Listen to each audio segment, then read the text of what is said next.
আসসালামু আলাইকুম সবাইকে। জোর করে ভালোবাসা গল্পের 19 নাম্বার পার্ট। তো গল্প শুরুর আগে একটা কথা বলে নেই, আমার প্রচন্ড ঠান্ডা লেগেছে, এর জন্য ভয়েস একটু অন্যরকম লাগতে পারে, তো সবাই একটু মানিয়ে নিয়েন। তো চলুন এবার গল্প শুরু করা যাক। রাত 10টা বাজে, ডাইনিং এ সবাই বসে আছে। প্রান্তিক অন্ত আর শ্রাবণকে থাকতে বলেছে। প্রান্তিকের পাশে মাহবুব বসে আছে, তার পাশে আঞ্জুমান বসা, অন্ত শ্রাবণ দাঁড়িয়ে আছে, প্রিয়তা রজনী এক পাশে বসা, লতিফা সবার জন্য চা নিয়ে এসেছে। ভয়ে শ্রাবণের চোখ মুখ শুকিয়ে গিয়েছে, তো বসে আজ একটা রিস্ক নেবে। যা কিছু হোক প্রান্তিককে বলবে সে প্রিয়তাকে ভালোবাসে, এর জন্য জীবন দিতে হলেও দিবে। সবাইকে চা দিল লতিফা। মাহবুব সব ডিসিশন প্রান্তিকের উপর ছেড়ে দিয়েছে। প্রান্তিক চায়ের কাপে চুমুক দিয়ে ভ্রু উঁচিয়ে শ্রাবণের দিকে তাকিয়ে বলল, তোর সাথে প্রিয়তার কোনো সম্পর্ক আছে শ্রাবণ?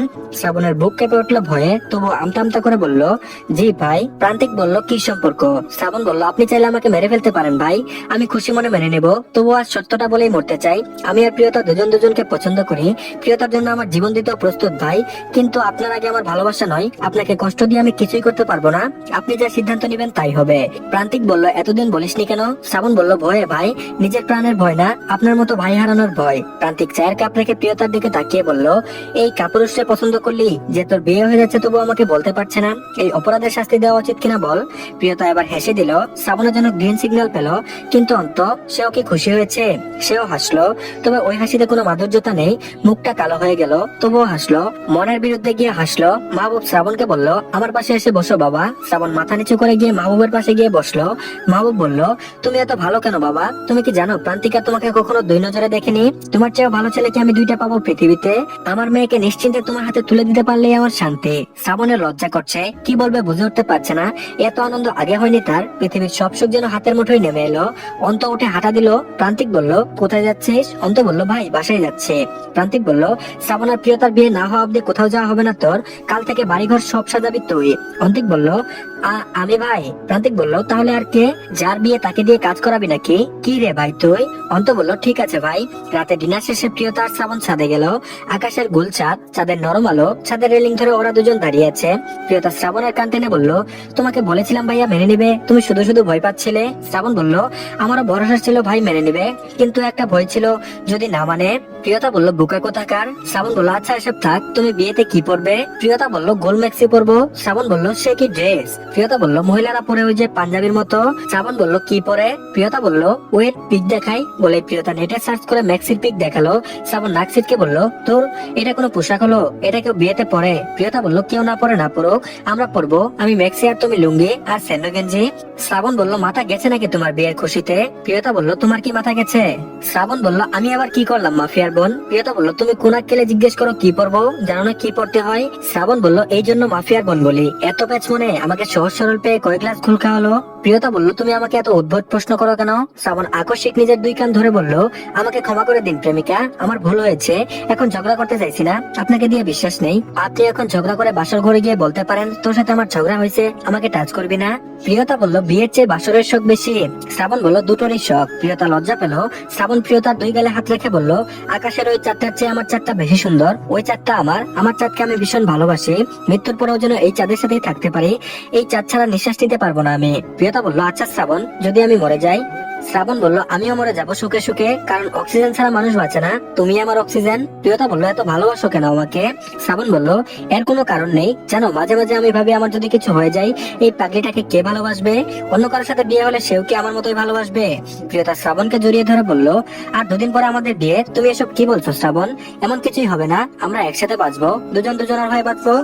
প্রিয় মানুষকে আপন করে পাওয়ার মতো আনন্দ বোধহয় এই পৃথিবীতে নেই। প্রিয়তার সারা রাত ঘুম হয়নি, ঘুম ভাঙলে শ্রাবণের সাথে তার বিয়ে, শ্রাবণ আর তার স্বপ্ন সত্য হবে। সারা রাত ফোনে কথা বলেছে দুজনের রঙিন স্বপ্ন সাজিয়েছে সারা রাত, সারা বাড়ি ডেকোরেশন করা হয়েছে, চারিদিকে আলো আর আলো, লাল নীল হলুদ আলোয় প্রিয়তার জীবনের রং যেন আরো কয়েক গুণ বেড়ে গিয়েছে। সারাক্ষণ আয়না দেখছে, তাকে আজ বেশি সুন্দর দেখাচ্ছে, অনেক বেশি সুন্দর দেখাচ্ছে। মেয়েদের বিয়ের আগে অনেক সুন্দর দেখায়, পৃথিবীর সব সৌন্দর্য একটা মেয়ের মাঝে নেমে আসে। প্রিয়তা শ্রাবণকে বলছে, আচ্ছা শুনেছি মন খারাপের রাত নাকি ঠিক ঠিকভাবে পার হতে চায় না, কিন্তু আমার তো খুশিটা তো পার হতে যাচ্ছে না, কি করবো বলো তো? শ্রাবণ বলল, পাগলি না একটা তুমি, রাত না কাটে না কাটুক আমি তো আছি, আমি সারা রাত কথা বলবো তোমার সাথে। ফোনে কথা বলতে বলতে সকাল হয়ে এসেছে প্রায়, ফজর আজান ভেসে আসছে চারিদিক থেকে। প্রান্তিক সারা রাত ঘুমোয়নি, বোনের বিয়ে সব আয়োজন মানুষজন নিয়ে সারা রাত জেগে জেগে করেছে। এখন তার হালকা ঘুম ধরেছে, মাথা ব্যথাও করছে। রুমের দরজা খুলে রুমে প্রবেশ করলো, ডিম লাইটের হালকা কৃত্রিম আলোতে রজনীর মুখটা যেন ফুলের পাপড়ির মতো লাগছে।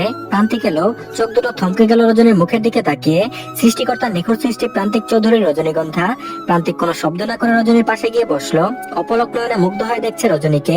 আলতো করে রজনীর গালে হাত রাখলো, কপালে আলতো করে ওষ্ঠ স্পর্শ করলো। রজনী ঘুমের ঘরে প্রান্তিকের হাত টেনে ধরে বুকের সাথে দুই হাতে আলিঙ্গন করে ঘুমের রাজ্য গভীরভাবে প্রবেশ করলো।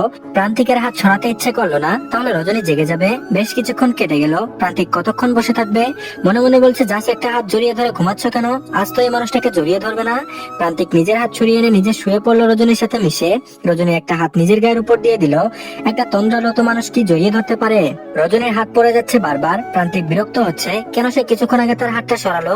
এসব ভেবে রজনীর ঘুম ভাঙার তোয়াক্কা না করে নিজের শক্তভাবে রজনীকে জড়িয়ে ধরলো, একদম বুকের সাথে মিশিয়ে ধরলো। ঘুমন্ত মেয়েটার ঘুমের দফারফা করে ছাড়লো, নন স্টপ চুমু দিয়ে ঘুম ভাঙিয়ে ছাড়লো। রজনীর গভীর ঘুম ভেঙে যাওয়ায় সে ভীষণ বিরক্ত হলো। ঘুম ভাঙতেই আবিষ্কার করলো সে প্রান্তিকের দুই হাতের শক্ত বাঁধনে। ঘুম ভাঙায় বিরক্ত হয়ে বলে উঠলো, কি করছেন আপনি? আমার ঘুম ভাঙালেন কেন? একদম টাচ করবেন না, আমার ঘুম পাচ্ছে। প্রান্তিক বলল, তোমাকে জড়িয়ে না ধরলে আমার ঘুম হয় না। শ্রাবণ বলল, জড়িয়ে ধরা অব্দি ঠিক ছিল, তারপর কি করছিলেন? প্রান্তিক বলল, কিস না করলেও ঘুম আসে না।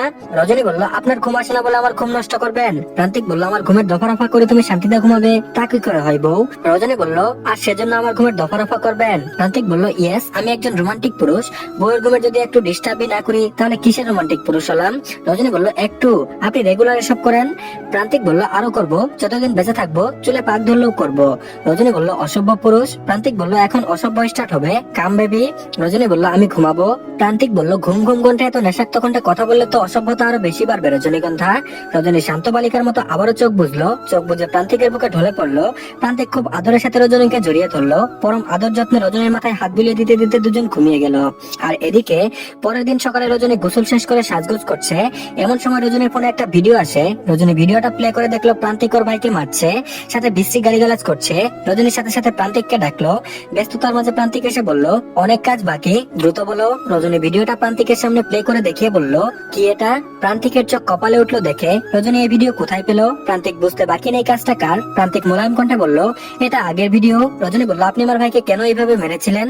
প্রান্তিক বলল, দেখো আমাকে ভুল বুঝো না, তোমাকে কেউ ভুল বোঝানোর জন্য এটা দিয়েছিল। রজনী বলল, আমি জানতে চাই কেন মেরেছিলেন? প্রান্তিক বলল, কারণ ও আমার ভালোবাসার মানুষকে নিয়ে নোংরা কথা বলেছিল। রজনী বলল, আপনার ভালোবাসার মানুষ? আমাদের বিয়ের পরও আপনার ভালোবাসার মানুষ ছিল? প্রান্তিক বলল, আমি আর কোনো উত্তর দিতে পারবো না। রজনী বলল, আপনার জীবনে আমি বাদেও ভালোবাসার মানুষ আছে যে আপনার জীবনে এত গুরুত্বপূর্ণ, তার জন্য আমার ভাইকে মেরে ফেলতে চাইছিলেন? প্রান্তিক বলল, হ্যাঁ, সে অনেক গুরুত্বপূর্ণ। রজনী বলল, তাহলে আমার সাথে প্রেম করে নাটক করেন, ভালোবাসার নাটক করেন আপনি, কিন্তু কেন করেন এই নাটক? প্রান্তিক বলল, আজ প্রিয়তার বিয়ে, অনেক ব্যস্ত আমি, এসব প্রশ্ন করো না। রজনী বলল, আমার প্রশ্নের উত্তর দিতে হবে আপনাকে। প্রান্তিক বলল, যত উত্তর খুঁজতে চাইবে তত কষ্ট পাবে, সো বাদ দাও। রজনী কান্নায় ভেঙে পড়লো, কাঁদতে কাঁদতে বলল, আমি আপনাকে বিশ্বাস করেছিলাম, ভালোবেসেছিলাম, ভরসা করেছিলাম, নিজের থেকে বেশি বিশ্বাস আপনাকে করেছিলাম। আপনি আমার সহজ সরল মনটা ভেঙে খান খান করে দিয়েছেন। আপনি প্রমাণ করলেন আপনার মতো ছেলেরা লম্পট হয়, হাজার নারীতে আসক্ত হয়, এরা ঠকবাজ, এরা কাউকে ভালোবাসতে জানে না। প্রান্তিক বলল, আমি একটা নারীতেই আসক্ত, আর সেই নারী তুমি, নিশ্চয়ই প্রমাণ পাবে তুমি ঠকনি, তোমার বিশ্বাসে ভুল নেই, ট্রাস্ট মি। রজনী বলল, ট্রাস্ট আপনাকে? I hate you, I hate you. Prantik বলল, ঘৃণা করো আমাকে? রজনী বলল, হ্যাঁ করি, কারণ আপনি আমার চোখের পানির কারণ, আপনার জন্য আমার চোখে পানি, আমি কোনোদিন আপনাকে ক্ষমা করবো না। প্রান্তিক বলল, প্লিজ রজনীগন্ধা, তুমি কাঁদবে না, এই মুহূর্তে আমি খুব বিপদে আছি, তোমাকে আমার পাশে প্রয়োজন, দূরে সরিয়ে দিও না। রজনী বলল, একটা মেয়ে তার স্বামীর মুখে অন্য নারীর ভালোবাসার কথা শুনলে কেমন লাগে আপনি বুঝবেন না, নিজের ভালোবাসা মানুষ যদি অন্য কাউকে ভালোবাসে এই কষ্ট ভয়ানক। প্রান্তিক মনে মনে বলল, কিভাবে বলে তোমার ভাই তোমাকে নিয়ে নোংরা কথা বলেছিল, তুমি আরো বেশি কষ্ট পাবে, ঝামেলা মিটে যাক, তোমাকে বুঝিয়ে বলবো। আর এদিকে দুপুর 2টা বাজে, প্রিয়তা বউ সেজে বসে আছে। প্রিয়তাকে একদম রানীর মতো দেখাচ্ছে। ওদের আগ্রহে শ্রাবণের জন্য অপেক্ষা করছে প্রিয়তা। প্রান্তিকের কয়েক হাজার ইনভাইটেড গেস্ট ছিল, সবার খাওয়া দাওয়া শেষ, এখন বিয়ে পড়াবে। শ্রাবণ বাসর ঘরে প্রিয়তাকে দেওয়ার জন্য গিফট কিনতে গিয়েছে সেই সকালে, এখনো ফিরে আসেনি। সকাল গড়িয়ে দুপুর আর দুপুর গড়িয়ে বিকাল, অথচ শ্রাবণের কোনো খোঁজ নেই। ফোনের উপর ফোন দিচ্ছে প্রান্তিক। ধীরে ধীরে সবার মাঝে ছড়িয়ে গেল প্রিয়তার পাত্র নিখোঁজ। সবাই ফোনের উপর ফোন দিয়ে যাচ্ছে, অথচ তখন শ্রাবণের ফোন অফ, ফোন ঢুকছে না। প্রিয়তা নিজেও চেষ্টা করছে কিন্তু ফোন ঢুকছে না। প্রিয়তা বধূ সাজার রঙিন মুখটা চুপসে এটুকু হয়ে বসে গিয়েছে, চোখ ছলছল করছে। এমন তো হওয়ার কথা ছিল না। প্রিয়তা বারবার উপর ঠোঁট নিজের ঠোঁট চেপে ধরছে, নিজেকে সামলানোর চেষ্টা করছে, কারণ সে জানে শ্রাবণ আসবে আর শ্রাবণকে আসতেই হবে, শ্রাবণ আসবেই। তবুও চোখ দিয়ে পানি আসছে, চোখের পানি আটকে রাখতে পারছে না। রজনী সহ বাড়ির আত্মীয়রা প্রিয়তাকে ঘিরে রেখেছে। রজনী প্রিয়তাকে বলছে, তোকে লাস্ট কি বলে গিয়েছে? প্রিয়তা বলল গিফট আনতে যাচ্ছি তোমার জন্য। রজনী বলল, তাহলে শ্রাবণ ভাইয়া কোথায় হারিয়ে গেল? প্রিয়তা বলল, ওর লাশ আসলে এখানে আসবে, ও হারানোর মতো ছেলে নয় রজনী, নিশ্চয়ই কোনো বিপদ হয়েছে ওর। রজনী বলল, কিন্তু দেখ চারিদিকে সবাই বলছে বর বিয়ে করবে না বলে পালিয়েছে। প্রিয়তা বলল, কেন আসছে না? কি হয়েছে? আমি আর নিতে পারছি না। রজনী বলল, কিছু হয়নি তো, দূর করে কি হবে? শ্রাবণ ভাইয়া যেন আমার সত্যি থাকে, ওর কিছু যেন না হয়। চারিদিকে হইচই পড়ে গিয়েছে, প্রিয়তার বর বিয়ে করবে না বলে পালিয়েছে। মানুষ নানা রঙের গুঞ্জন ছড়াচ্ছে, কিছু মানুষ খুশি হয়েছে।